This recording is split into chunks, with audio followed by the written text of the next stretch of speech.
Bismillahirrahmanirrahim. Assalamualaikum warahmatullahi wabarakatuh. Teman-teman, kembali lagi di Techbo Repair HP. Aduh, sehat semuanya ya. Ini suara saya agak serak teman-teman. Kita kedatangan Redmi 4 Prada. Posisinya mangkrak ya. HP-nya bekas terjatuh dan sudah coba datang ke counter, 3 counter, dan nyerah semua ya, info dari user, dan digeletakin kurang lebih selama 2 tahun. Untuk menghadapi HP yang mangkrak 2 tahun ini, seperti di video sebelumnya Lenovo A7010, kalau cara yang saya pakai adalah tidak langsung cek tegangan ya, karena komponennya biasanya malah terkaget-kaget. Dan kalau saya akan coba perbaiki di lubang casnya ya.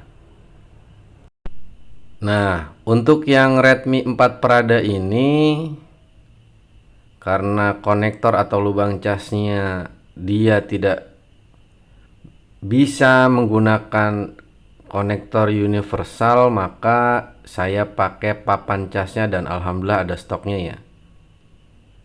Tak lupa kita coba tembak baterai. Ini ternyata soket atau fleksibel LCD-nya nempel. Sepertinya counter sebelumnya ini masang baterainya entahlah ya.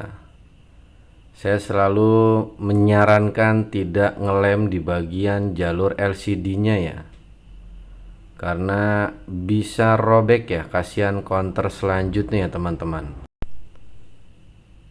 Maka kita ya sebaiknya ngelemnya di sebelahnya fleksibel mesin dan LCD ya.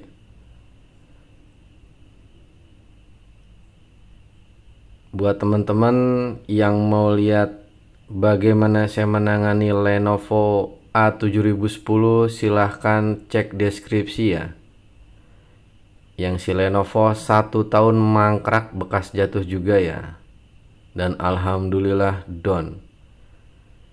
Cara yang saya lakukan adalah setelah saya pelajari beberapa kasus HP yang dia lama mati total dan tidak serta-merta bisa langsung tes tegangan ya.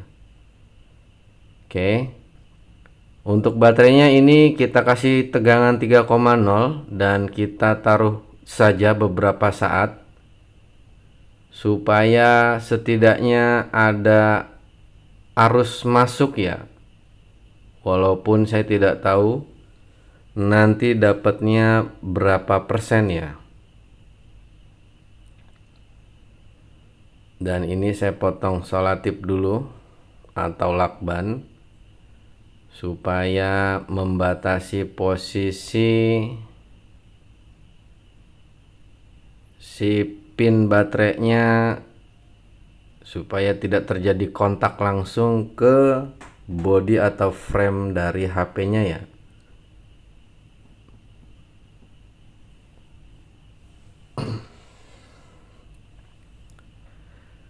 Oke, ini kita pasang seadanya dulu, tidak apa-apa.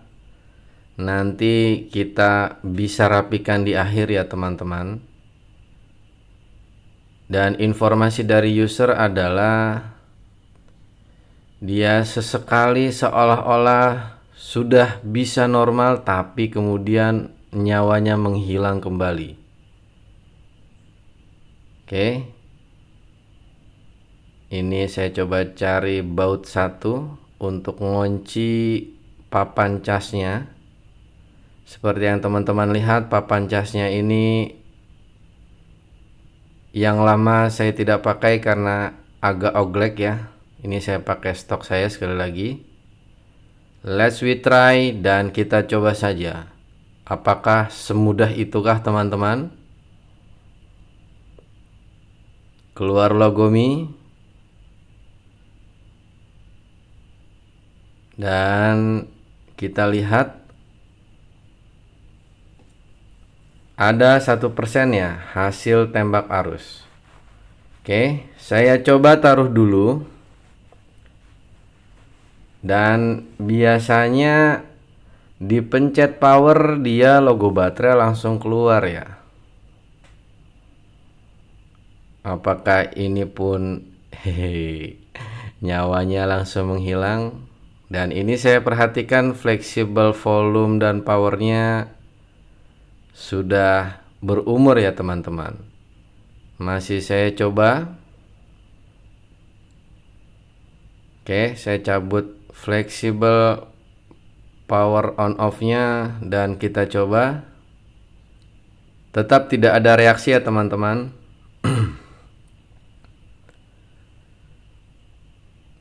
Kita coba cabut casannya, kemudian colokkan kembali. Dan sepertinya tadi sudah membahagiakan ya. Keluar 1% dan sekarang benar saja mati total. Ya, memang HP ini datang dalam keadaan mati total ya teman-teman. Anyway, kita akan coba pasang ulang, copot fleksibelnya, pasang lagi barangkali longgar, colok kembali. Dan ternyata tidak ada perubahan ya teman-teman ya. Tetap saja tidak memberikan geliat hidup. Hehehe. Ya, akhirnya ya sudah ya. Ini sepertinya ada banyak kemungkinan di kasus seperti ini. Namun sekali lagi saya tidak mau memaksakan dulu untuk cek tegangan ya. Jadi di seri-seri HP lama sebaiknya isi baterai dulu, atau kalau teman-teman punya baterai cadangan seperti yang akan saya lakukan, ya lepas dulu aja head atau soket kepala dari baterai asalnya, kemudian tes dengan baterai kita. Syukur-syukur kalau memang punya stoknya, ya langsung dites langsung aja ya. Untuk baterai BN42 ini, alhamdulillah stok saya sedang kosong. Dan user menunggu di sebelah saya, maksudnya di depan counter saya. Berharap bisa selesai. Dan ini kita coba buka dulu aja. Sekali lagi, karena stok BN42 saya kosong. Di beberapa kasus video-video yang saya rilis, saya menggunakan baterai tester ya, untuk ngetes dari mesin yang ada. Hati-hati untuk melepaskan bagian ini. Disclaimernya saya katakan, jika tidak cukup mumpuni skillnya, sebaiknya mending ganti atau cari baterai yang setipe ya. Dan kalau saya alhamdulillah karena sudah terbiasa, ya tinggal kita lakukan saja secara hati-hati. Pastikan solder tangannya jenggo ya. Oke, dan sudah terlepas. Tinggal kita perhatikan mana minusnya, mana plusnya. Jangan sampai salah solder dengan baterai testernya.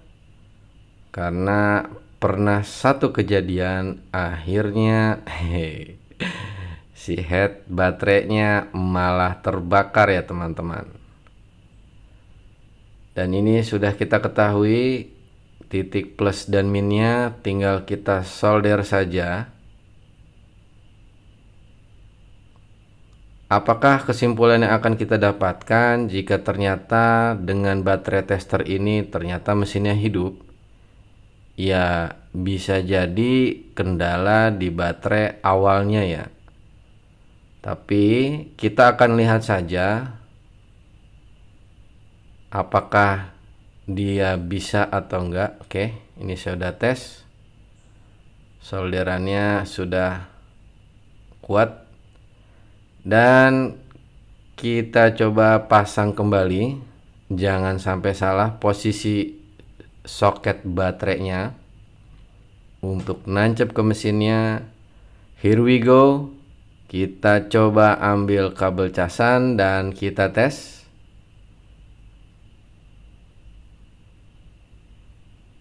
Apakah yang akan terjadi, teman-teman? Ternyata tidak ada kehidupan. Aduh. Informasi dari user. Jadi counter sebelumnya mengatakan ini LCD-nya yang rusak. Ada juga yang mengatakan eMMC-nya. Oke, dari informasi tersebut ya kita akan coba ikhtiar saja dengan terapan yang saya katakan di awal video. Untuk kasus HP yang mangkrak mati total di atas 1 tahun, maka penanganannya seperti yang saya lakukan ya. Oke, ini karena dengan baterai tester tetap tidak ada kehidupan, baru kita tes tegangannya. Sekali lagi, jika cara yang saya pakai di luar kebiasaan para teknisi, inilah sebuah ikhtiar yang saya pakai dan cukup membuat berhasil ya, saya pikir ya, di HP-HP yang mangkrak di atas 1 tahun ya. Oke, ini tegangan agak komplikasi ya teman-teman. Mohon maaf, posisi power supply-nya tidak ada kamera yang bisa ngesut ke situ. Tapi saya curiga posisinya berada di IC powernya ya. Sebelum kita buka mesinnya, terakhir kita coba kembali. Oke.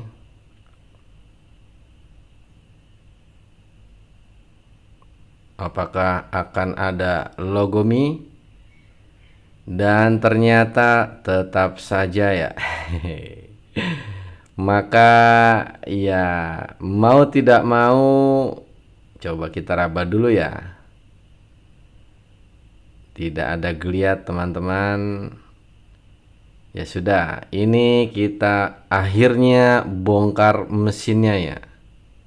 Kita lepaskan dulu soket-soketnya.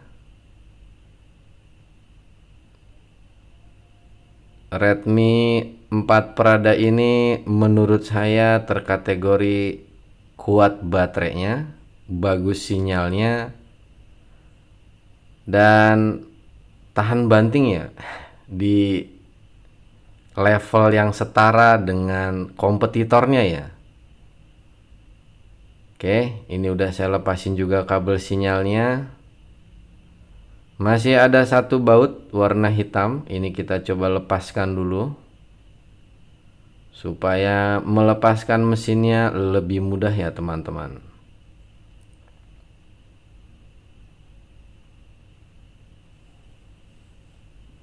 Oke.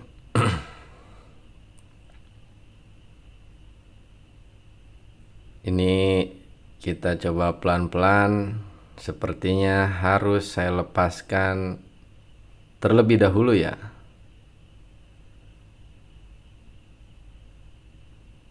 Oke, saya skip aja di bagian ini supaya tidak terlalu panjang, walaupun memang videonya panjang ya teman-teman.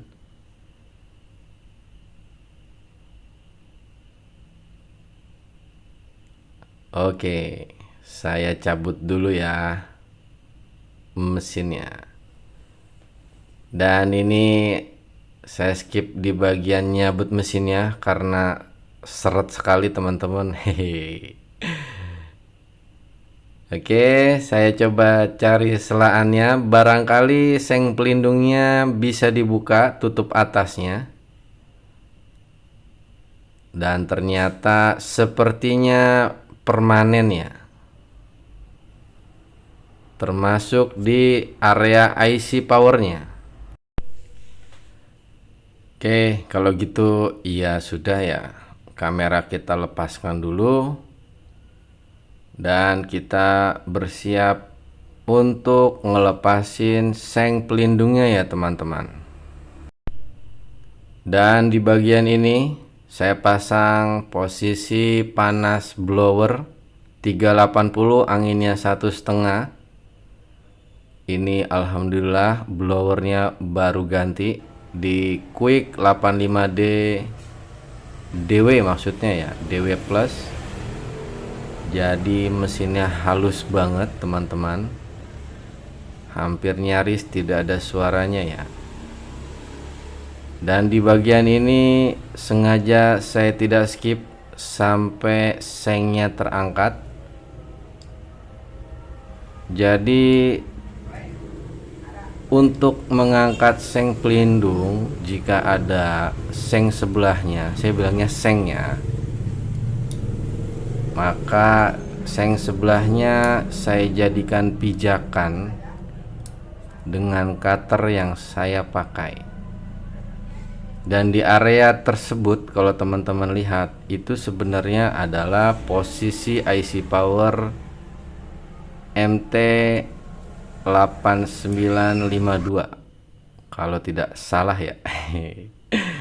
Ya, kalau keliru mohon dikoreksi ya. Kita pancing terus supaya sengnya mau ngangkat. Jangan dipaksa, kecuali memang ketika ditoel dengan cutter posisi timahnya sudah lumer ya. Karena kalau timahnya lumer ya lebih enak ya diongkek saya bahasanya ya.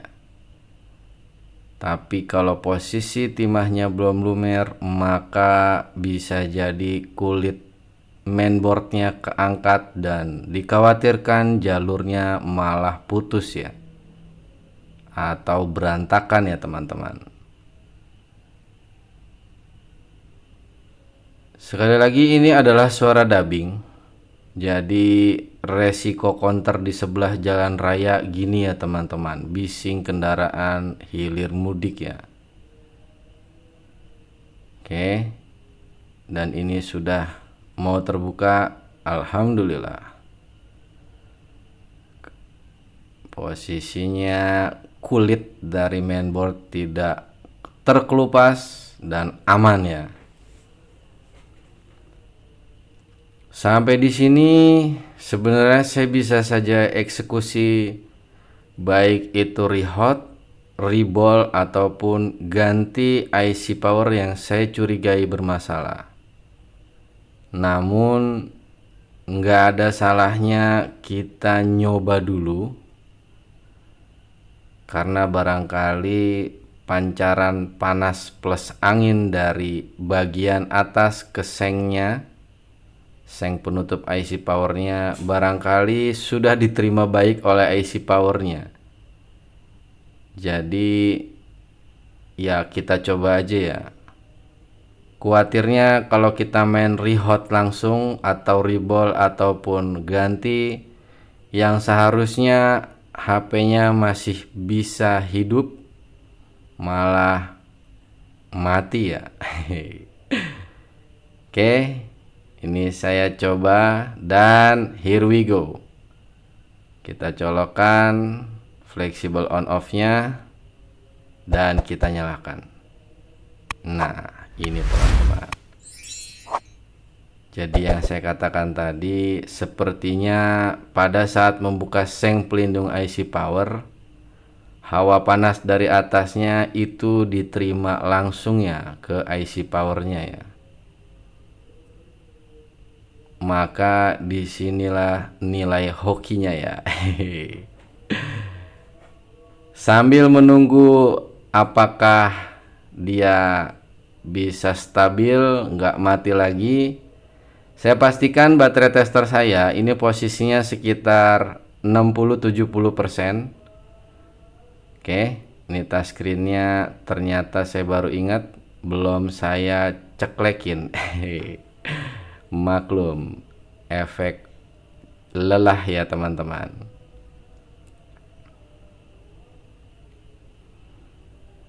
Mesinnya sudah aman. Dan inilah IC power yang tadi saya katakan, yang awalnya setelah buka seng saya akan coba rehot atau reball atau ganti IC itu sendiri ya. Dan ternyata alhamdulillah sebelum kita rehot pun HP-nya mau nyala.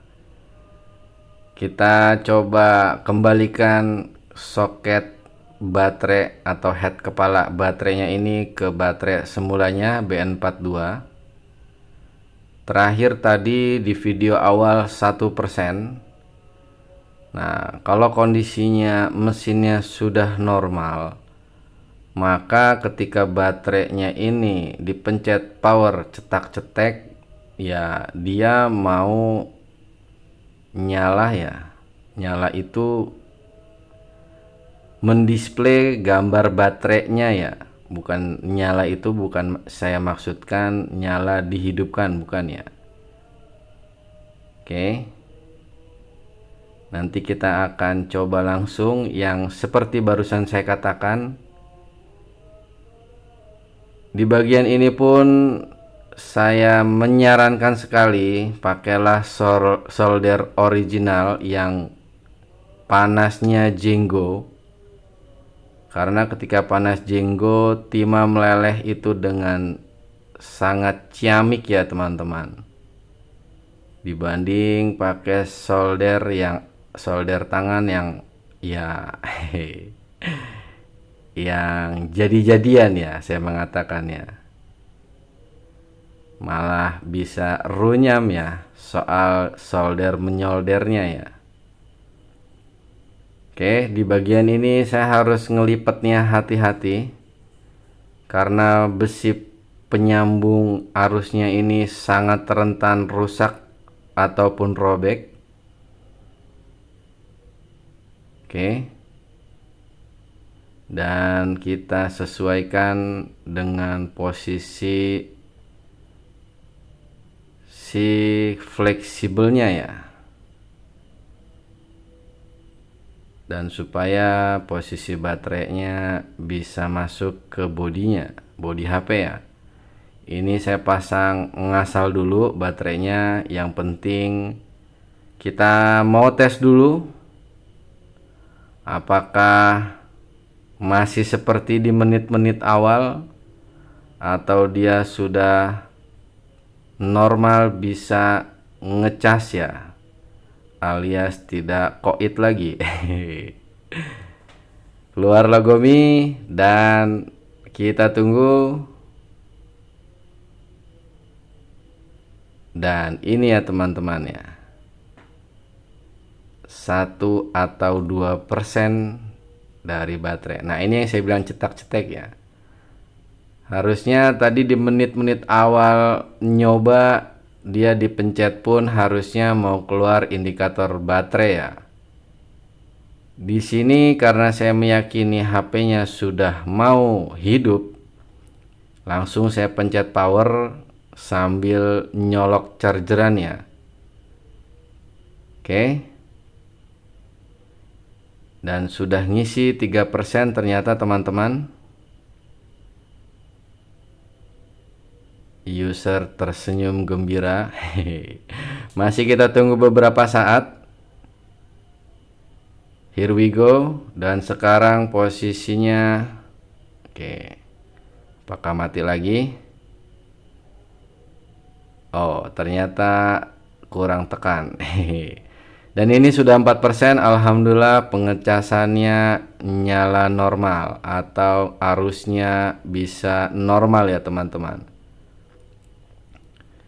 Oke, dari sini mudah-mudahan kasus yang saya lakukan atau terapan yang saya kerjakan bisa dipahami dan dimaklumi. Aduh, belibet. Belum ngopi teman-teman. Kalaupun teman-teman ada kasus seperti ini, silahkan analisa dulu ya.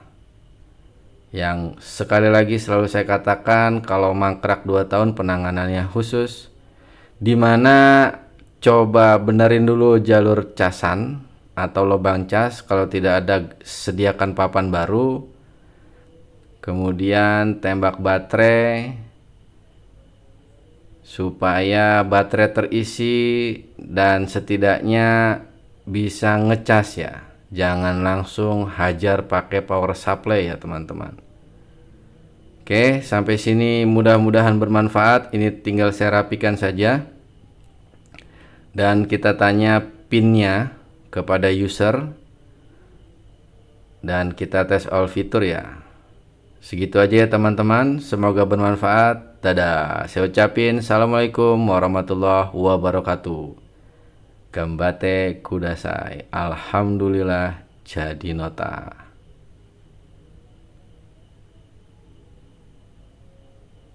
Selamat ngudut.